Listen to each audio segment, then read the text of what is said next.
Hello जी, हाय, good morning. बहुत बहुत स्वागत आप सभी का। Very warm welcome people. 13 मई के करंट अफेयर्स, आइए शुरू करते हैं। 10 मिनट में 10 करंट अफेयर्स देखते हैं। और अब एक चीज़ ध्यान रखिएगा, आप लोग एसएससी के कैलेंडर अनाउंस हो चुके हैं। सो उम्मीद करते हैं आपने ये अब तक पूरी ओवर कर चुकी होगे। अब इसको हम लोग रिवीजन शुरू करेंगे 20 मई से। मैं आपको टास्क देता रहूँगा इसको रिवाइज करने का। 20 मई ऑनवर्ड्स हम आपको इसको रिवाइज करने का टास्क हम आपको देते रहेंगे, ताकि अब 2024 जनवरी से आप एक करंट अफेयर्स जो है ये रिकॉर्ड होना शुरू हो जाए। तो जिनके पास में है बहुत अच्छी बात है, जिनके पास में नहीं है या तो अपने नोट्स निकाल लीजिए, अपने नोट्स से कर सकते हैं तो बहुत अच्छी बात है, अन्यथा इसको अवेलेबल करा लीजिए अपने पास में। ठीक, आइए जरा तो शुरू करेंगे। ये हमारे कल के कुछ टॉपर्स। ये अभी भी सिर्फ 300 लोगों ने, देखो 300 लोगों ने अटेम्प्ट किया है, लेकिन ये चाहिए कम से कम 3000 लोग, राइट। सब लोग अटेम्प्ट किया करो यार। देखो जो अटेम्प्ट करेगा उसको फायदा होगा। तो हमारे लिए तो देखो अच्छा है कि जितने ज़्यादा बच्चे अटेंड करेंगे उनका स्कोप बढ़ेगा। लेकिन ये 300 लगभग 350 400 लोगों ने मतलब शाम को 6 बजे तक की अटेंड किया था। तो होता इस समय तक लगभग 500-600 हो चुका होगा। लेकिन जितना भी आप जितने ज़्यादा अटेंड करोगे ना उतना आपको फ़ायदा होगा, नहीं तो खाली यही वाले लोग खाली फ़ायदा लेके निकलेंगे फिर। चलो देखो भाई, 10th international trade fair in Nepal. तो ये इंटरनेशनल ट्रेड फेयर नेपाल में आ रही है, जिसमें भारत ने भी पार्टिसिपेट किया है। Not a very important news, but एक बार आपको दिखाना था कि अभी अगर सवाल आता है कि भारत के किसी भी पड़ोसी देश में, चाइना को छोड़ करके कहीं भी कोई ऐसा ट्रेड फेयर वगैरह नहीं होता, सिर्फ भारत में ही होता है। तो अगर छोटे देश की बात करें तो ये आपका नेपाल में आ रहा है। कहाँ हो रहा है ये? काठमांडू में हो रहा है। जस्ट सिर्फ एक हमें नाम के तौर पर इसको देखना था बस। अच्छा, अब यहां से आइए, ये इंपॉर्टेंट न्यूज शुरू होती है। Brahmos aerospace test facility inaugurated in Lucknow. देखिए हाल है क्या, तो भारत में ना डिफेंस कॉरिडोर बन रहा है। भारत में क्या, बेसिकली यूपी में डिफेंस कॉरिडोर बन रहा है। और ये डिफेंस कॉरिडोर क्या है, तो डिफेंस कॉरिडोर में बेसिकली 6 जगह हैं। कौन कौन सी? एक आ गया आपका लखनऊ हो गया, फिर आ गया आपका कानपुर हो गया, लखनऊ हो गया, कानपुर आ गया, फिर आपका आ गया आगरा हो गया, फिर आगरा के बाद आपका इधर क्या हो गया, फिर आपका आगरा के बाद अलीगढ़ हो गया, ये अलीगढ़ आ गया। अलीगढ़ के बाद आपका इधर क्या आ जाएगा, ये आपका झांसी हो गया, झांसी। और इसके बाद एक आइटम और आ जाएगा यहाँ पर। और ये आप देखिए कुल मिला के 6 जगह हो गई, लखनऊ, कानपुर, आगरा, अलीगढ़, झांसी। एक आप बताएंगे कौन सा है। तो यूपी में ये 6 जगह यहाँ पर ईयरमार्क करी गई हैं, चिन्हित करा गया है। इनको बोला है कि हम इसको डिफेंस इंडस्ट्रियल कॉरिडोर के रूप में हम इसे विकसित करेंगे, ताकि भारत डिफेंस में एक बहुत तगड़ा एक्सपोर्टर बने और यूपी उसकी मिसाल लिखेगा। तो अब क्या है कि इसका मतलब इन सारी जगहों पर, लखनऊ में, कानपुर में, आगरा में, अलीगढ़ में, झांसी में, और ये एक्स्ट्रा एक और जगह है जिसमें आप बताएंगे यूपी में कहां पर, इन सब जगह अलग अलग बड़ी बड़ी डिफेंस की कंपनीज आएंगी और उनको मैन्युफैक्चरिंग फैसिलिटी अपनी ओपन, ये वो अपनी मैन्युफैक्चरिंग फैसिलिटी ओपन करेंगी। तो इसी तरीके से क्या हुआ, अभी यहाँ पर ब्रह्मोस मिसाइल की असेंबली फैसिलिटी और टेस्ट फैसिलिटी यहाँ पर शुरू कर दी गई है। माने ये लखनऊ में ही हुआ है ये, और आज ही के दिन यानी कि 12 मई के दिन हुआ है ये। तो इसमें क्या है कि ब्रह्मोस के जैसे अलग अलग पार्ट्स हर जगह से आए, और यहाँ पर इस फैसिलिटी में क्या किया जाएगा, आपस में सबको मिला करके असेंबल किया जाएगा। उसके बाद डिजिटल लेवल के हर एक मिसाइल की टेस्टिंग होगी। ब्रह्मोस मिसाइल की बात करें तो ये सुपरसोनिक मिसाइल है। सुपरसोनिक का मतलब समझते हैं आप क्या होता है? सुपरसोनिक का मतलब होता है कि साउंड की गति से भी तेज चलती है। और अभी के केस में यहां पर 50 से 60 और आगे आने वाले समय में 125 से 150 मिसाइल एक साल में रेडी कर दी जाएंगी। बहुत हो गया, सोचिए हर महीने 10-10 मिसाइल रेडी हो रहे हैं, मतलब हर 3 दिन में एक मिसाइल रेडी हो गया, ब्रह्मोस मिसाइल। तो हम मतलब दुनिया को बेच रहे होंगे ये मिसाइल, बहुत अच्छी चीज़ है ये। तो सुपरसोनिक मिसाइल है। अभी भी टारगेट ये रखा गया है कि हम अगले साल के अंत तक की हम 100 की हम प्रोडक्शन कर लें, और उसके बाद 2026 तक की हम 150 मिसाइल हर साल बना रहे हो। ये है पूरा ब्रह्मोस की कहानी। कहाँ आया है ये आया है उत्तर प्रदेश में, ये फैसिलिटी आई है। फिर देखेंगे, अच्छा यहाँ पर यूपी एग्रेशन एआई प्रज्ञा इनिशिएटिव। अब ये क्या है, देखिएगा, ये बहुत इंटरेस्टिंग कहानी है उत्तर प्रदेश की। देखिए यूपी में क्या किया जा रहा है, एक एक करके आपको बताते हैं। सबसे पहले यूपी एग्रीस का, इसका नाम समझो क्या है, इसका काम क्या है इसका। ये किसानों के लिए खेती में प्रोडक्टिविटी बढ़ाने के लिए, एग्रीकल्चर में प्रोडक्टिविटी बढ़ाने के लिए इस योजना को लाया गया है। इसके तहत होगा क्या, इसके तहत है ये कि लगभग 10 लाख किसानों को, 10 लाख किसान, मछुआरे और जो एग्रीकल्चरल एमएसएमई होते हैं ना, उन लोगों को लेंगे, जिसमें से 30% महिलाएं होंगी। 10 लाख में लोगों को लेंगे जो कि किसान होंगे, मछुआरे होंगे या फिर एग्रीकल्चर एमएसएमई से होंगे, और उसमें 30% महिलाएं होनी चाहिए। मैंने 3 लाख तकरीबन महिलाएं होंगी। और इनको क्या करेंगे, इनके लिए हम इनको इतने अच्छे से नॉलेज देंगे, नई नई चीज़ें, नई नई टेक्नोलॉजी जो होगी वो सब इनको सिखाएंगे, ताकि ये एग्रीकल्चर प्रोडक्टिविटी और बढ़ाए। अब सुनो इसमें सबसे इंटरेस्टिंग बात, 500 किसानों को इनमें से क्या किया जाएगा, विदेश भेजा जाएगा। सरकार पूरे अपने खर्चे के ऊपर 500 किसानों को कहाँ, इनको विदेश भेजेगी और विदेश में जा करके इनको एग्रीकल्चर की ट्रेनिंग करवाई जाएगी कि ग्लोबल खेती की टेक्निक सीखो और वो ग्लोबल खेती की टेक्निक्स यहां आकर के उत्तर प्रदेश में आकर के ग्लोबल खेती करो, प्रिसीजन फार्मिंग करो, एआई फसल से निगरानी करो। मतलब कैसे आप एग्रीकल्चर में पूरा एआई एंड ये सारी चीजें का इस्तेमाल कर सकते हैं, ये यूपी सरकार ट्रेनिंग कराएगी यूपी एग्रिस के थ्रू, समझे। अब एआई प्रज्ञा क्या है, एआई प्रज्ञा में क्या है, ये प्रज्ञा का मतलब है प्रैक्टिकल ज्ञान, ये शॉर्ट फॉर्म है प्रैक्टिकल ज्ञान, ये मतलब है।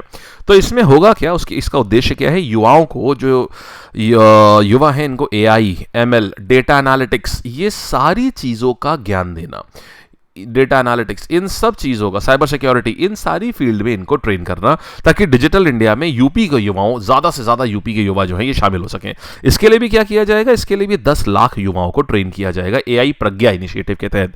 पूरे यूपी में इसको लागू किया गया है और इसमें जब आप ये सर्टिफिकेशन कंप्लीट, जब आप ये कंप्लीट कर लेंगे ट्रेनिंग, तो आपको सर्टिफिकेट भी मिलेगा। इससे नए जॉब्स क्रिएट होंगे, स्टार्टअप्स बढ़ेंगे, ये सारी कहानी है। समझ गया पूरी चीज़। चलिए, तो कौन इसमें आ रहा है साथ में, वर्ल्ड बैंक के साथ मिल करके ये दोनों चीज़ें हो रही हैं, वर्ल्ड बैंक के साथ में मिल करके ये दोनों चीजें यहां पर हो रही हैं, ठीक। और मेनली इसमें कहा, ये जो एआई यूपी एग्रिस है ना, तो बुंदेलखंड में एग्रीकल्चर बहुत खराब है, बुंदेलखंड पूर्वांचल बैकवर्ड रीजन है, तो उनको आगे करा जाएगा इसके तहत। समझ गए आप। चलिए बढ़िया, तो यूपी एग्रीज हो गया और ये एआई प्रज्ञा हो गया।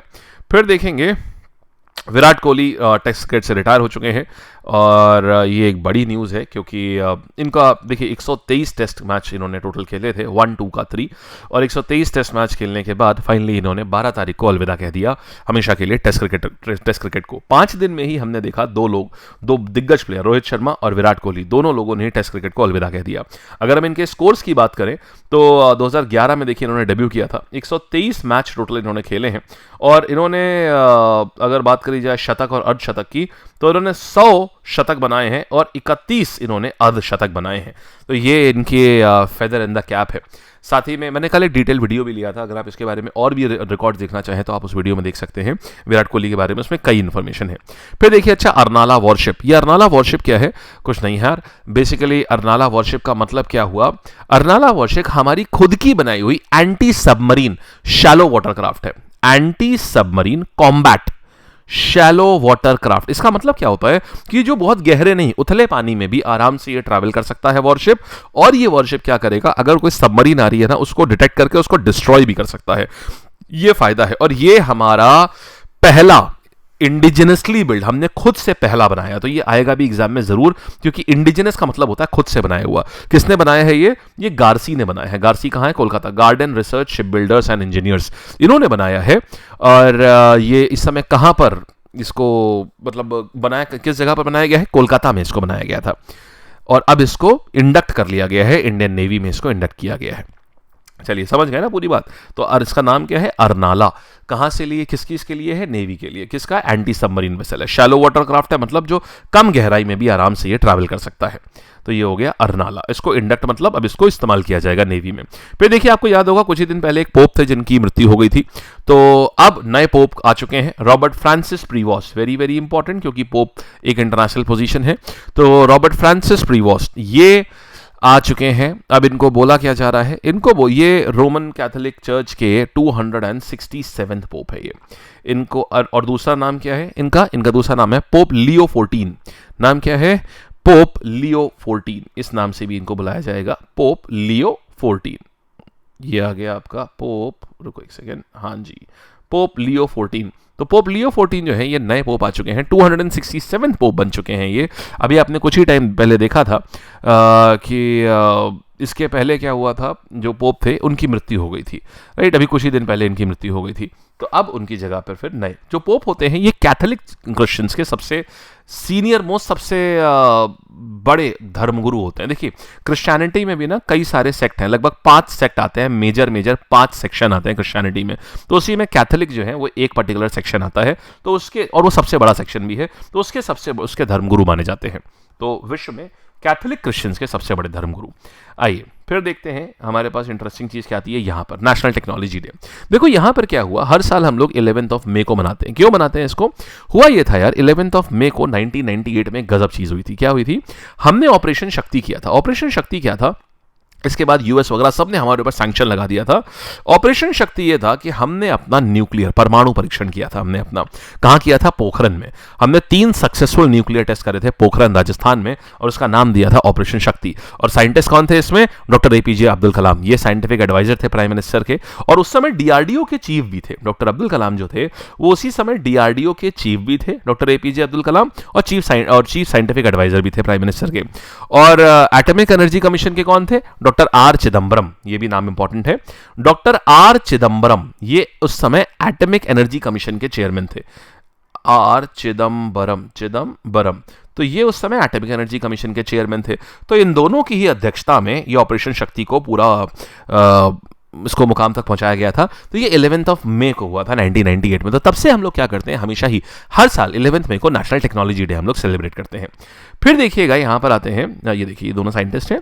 फिर देखिएगा इंटरनेशनल नर्सेज डे 12 मई। अब 12 मई को क्यों सेलिब्रेट करते हैं? देखिए हुआ क्या था, इस दिन जो फाउंडर ऑफ नर्सिंग एजुकेशन है ना, 1820 में फ्लोरेंस नाइटिंगेल वो पैदा हुई थी। कहानी जानते हैं इनकी क्या है? देखिए इनका नाम फ्लोरेंस क्यों पड़ा? फ्लोरेंस एक्चुअल में फ्लोरेंस नाइटिंगेल का नाम इसलिए पड़ा क्योंकि वो इटली के फ्लोरेंस में पैदा हुई थी, इसीलिए उनका नाम वहां से फ्लोरेंस पड़ गया। अब हुआ कि ये बहुत ही अमीर खानदान में पैदा हुई थी, एक अंग्रेज एक इंग्लैंड का परिवार था, बहुत ही ज्यादा अमीर था, पैसे से समृद्ध था। लेकिन जब से ये पैदा हुई इनको अपनी कॉलिंग दी थी कि सेवा में, ये हमेशा लोगों की सेवा करना चाहती थी। अच्छा फिर क्या हुआ, ब्रिटिशर्स और रशियंस के बीच में क्राइमियन वॉर शुरू हो गया। इस वॉर में अनेक सैनिक जो थे वो खत्म होने लगे। अच्छा ये सैनिक जितने बैटलफील्ड में खत्म हो रहे थे ना, उससे ज्यादा सैनिक हॉस्पिटल में खत्म हो रहे थे। सोच के देखिए क्यों? क्योंकि इतनी गंदी कंडीशंस थी हॉस्पिटल्स की। 15-15, 20-20 दिन, 25-25 दिन तक की बेडशीट नहीं बदली जाती थी। पुराने सैनिक के खून, इन्फेक्शन सब उसी बेडशीट पे है, उसी पे नया सैनिक भी लिटाल दिया गया, उसका पस चोट वगैरह सब उसी पे है, तो उसी पे नया सैनिक लिटाल दिया गया। तो इस तरीके से होता यह था कि आपको ये 42% डेथ रेट हो गया था हॉस्पिटल्स का। सोच के देखिए, मतलब 100 लोग आएंगे तो मोटा मोटा देखा जाए तो आधे लोग चले जाएंगे, हर 2 में से एक ही आदमी बचेगा। इतना डेथ रेट पहुंच चुका था हॉस्पिटल्स का। अच्छा फिर ये आई, इन्होंने क्या किया, इन्होंने अपने साथ में कुछ नर्सेस को लिया, और उस समय नर्सेस ना नौकरानी का काम समझा जाता था। मतलब आप समझ लीजिए पिग्स यानी सुअरों से भी गंदा, जो जैसे सुअर जिस एरिया में रहते हैं ना, उनसे भी गंदी हालत हुआ करती थी अस्पतालों की।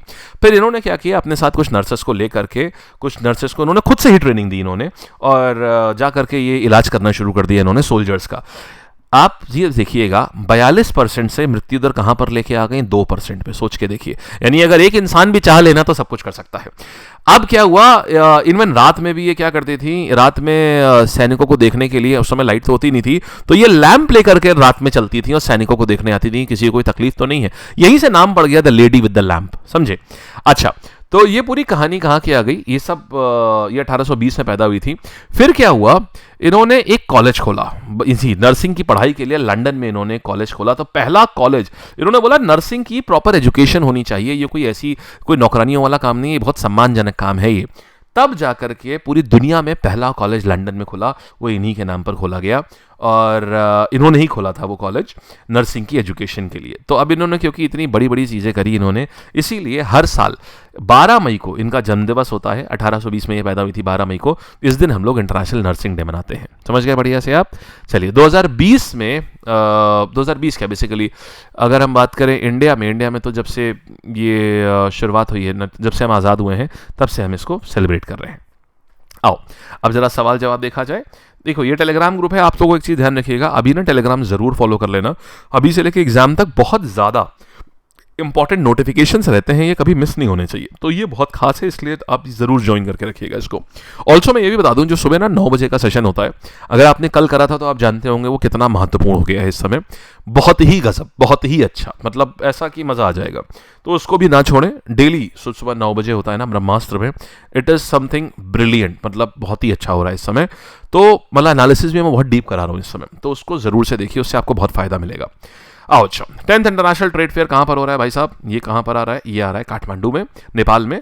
फिर ब्रह्मोस मिसाइल कहाँ पर फैसिलिटी इनॉग्रेट हो रही है? लखनऊ में।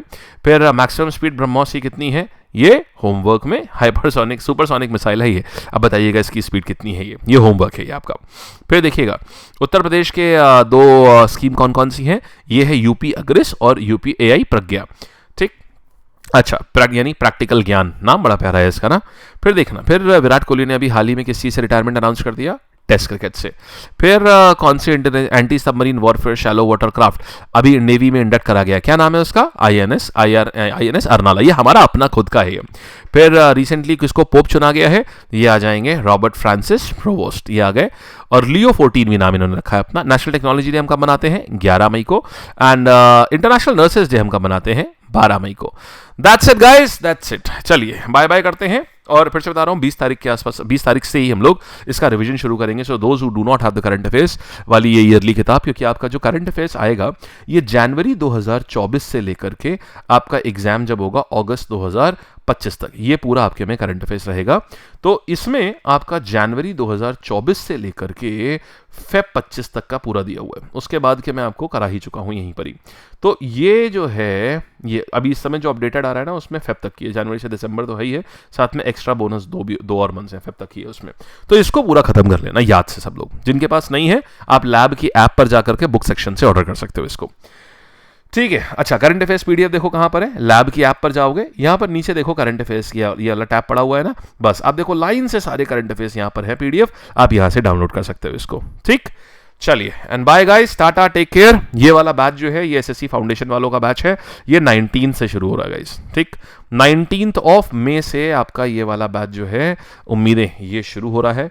इसमें जिसको भी एडमिशन लेना हो ना, जल्दी जल्दी से लीजिएगा, 19 से सी क्लासेस शुरू हो जाएंगी, ठीक।